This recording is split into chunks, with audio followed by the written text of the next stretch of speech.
지금부터 저희 정령조에서 2-4-3 우리나라 무역의 특징에 대해 발표하겠습니다. 1. 우리나라 주요 수출 품목 변화. 가. 1970년대 1가로 섬유류, 석탄, 가발, 실광석, 전자 제품 등을 수출했습니다. 나. 2009년 1가로 선박, 무선전화, 자동차, 반도체, 섬유 제품 등을 수출했습니다. 2점. 우리나라 주요 수입 품목 변화. 가. 1970년대 1가로 일반 기계, 곡물, 운반용 기기, 전기기기, 섬유 등을 수입했습니다. 낙점. 2009년 1가로 섬유, 반도체, 가스, 석유, 제품, 기계류 등을 수입했습니다. 3. 무역 상대국. 가. 주요 무역 상대국. 1가로 중국, 미국, 일본이 주요 무역 상대국입니다. 나. 무역 상대국의 영향. 1가로 우리나라 무역은 규모면에서 살펴볼 때 빠르게 증가하고 있지만 무역 상대국이 다양하지 않아 주요 무역 상대국이 경제 위기를 맞을 경우 우리나라도 피해가 심각합니다. 질문 있으십니까? 왜 중국, 미국, 일본을 중심으로 수출과 수입이 이루어지고 있나요?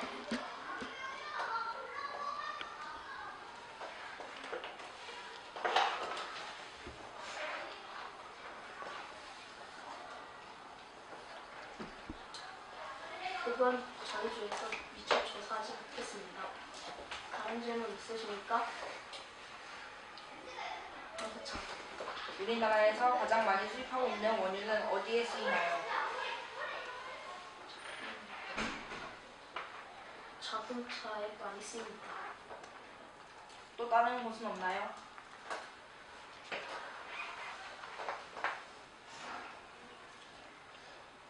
그건 모르겠습니다. 네, 알겠습니다. 또 다른 질문 있으십니까? 이제 경제 성장을 하거나 호황을 들면은 어떤 일이 벌어질까요? 다시 한번 말씀. 위기 말고 경제 성장을 하거나 호황이 들이치면은 어떤 일이 벌어질까요?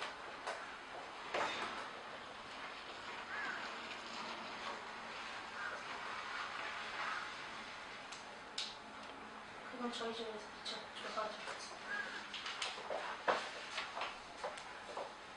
또 다른 질문 있으십니까? 해지하고. 잠깐만요. 죄송합니다. 좀 다른 내용의 질문. 또 다른 질문 있으십니까? 브릿지. 무역 의존도가 높을 때와 낮을 때, 우리나라 무역 의존도가 높을 때와 낮을 때의 차이점은 무엇입니까? 네? 우리나라 무역 의존도가 높을 때와 낮을 때의 차이점.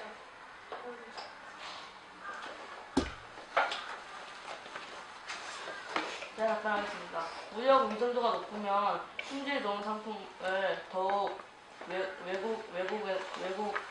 외국한테 품질 좋은 상품을 더욱 싸게 살 수 있는 걸로 압니다.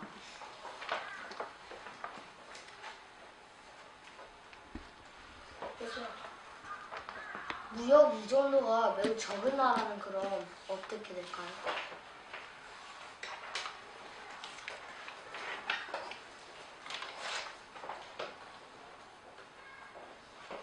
좋은 상품을 사지 못하겠죠.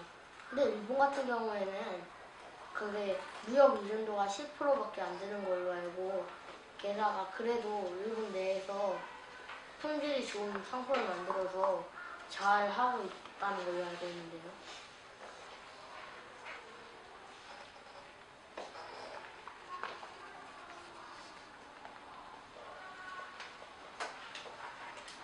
그건 저희 중에서 뭐였는지 이거 조사하지 못했습니다. 다른 질문 있으십니까? 질문이 없으시다면 이상 저희 정명조의 발표를 마치겠습니다. 일본의 스마일교회가 발표를 하겠습니다.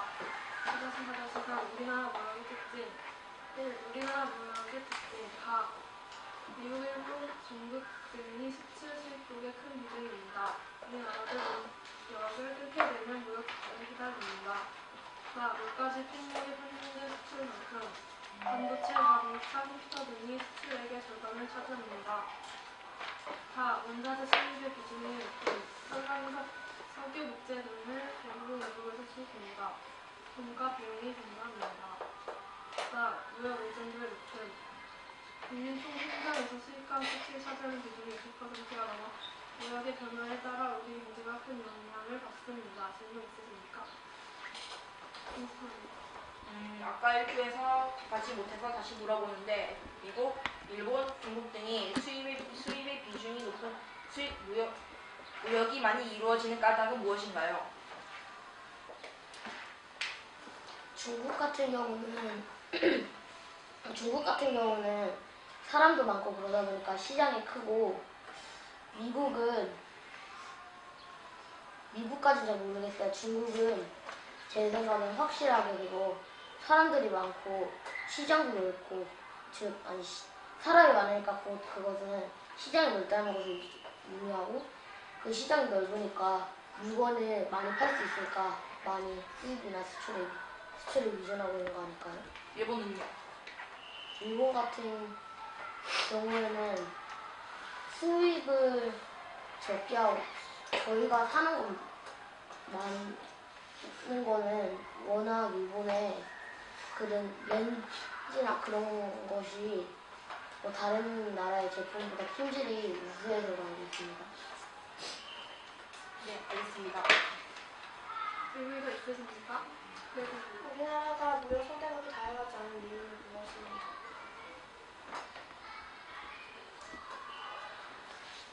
그것은 아무래도 수출 품목이 적어서 아닐까요?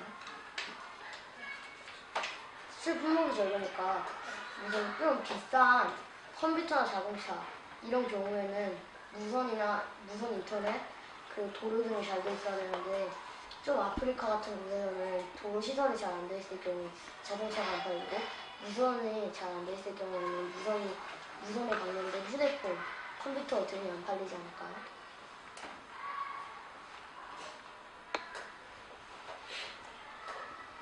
다른 질문이 있으십니까? 질문하는데 원자재와 원유의 가격이 갑자기 상승한다면 어떻게 되나요? 다시 한번 이게 좀 크게 원자재와 원유의 가격이 갑자기 상승하게 되면 어떻게 되는 건가요? 그 원자재나 그러면은 경제 위기가 맞추겠죠. 그때 오일 쇼크 같은 게 대표적이 아닙니까? 질문이 있으십니까? 우리나라에서 가장 많이 수입하고 있는 원유는 자동차 이외에 어디에 가장 많이 쓰이나요?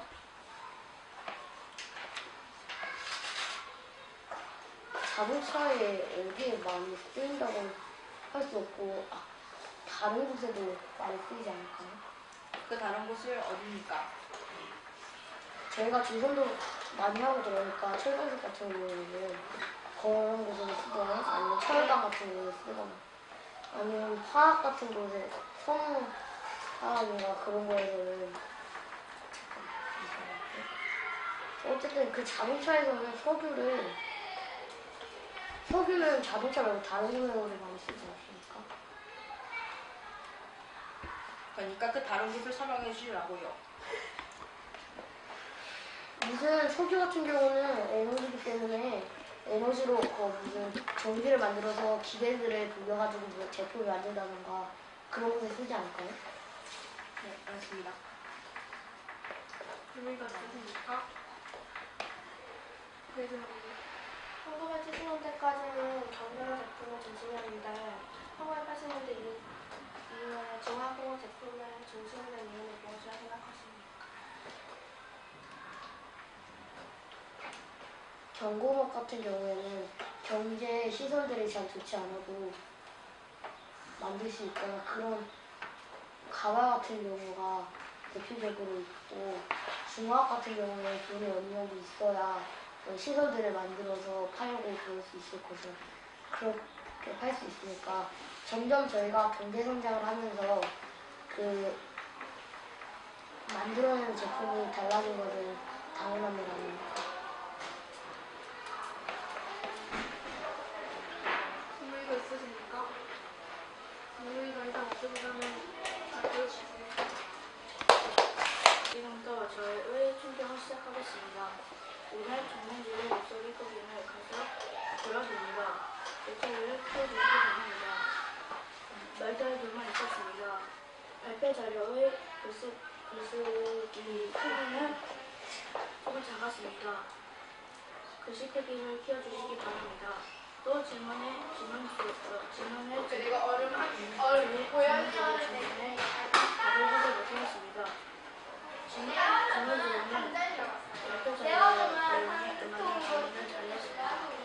스마일조의 목소리 크기는 적당합니다. 말달들만 없었습니다. 발표 자료의 글씨 크기는 들쑥들쑥하였습니다. 알아보기 어렵습니다. 또 질문을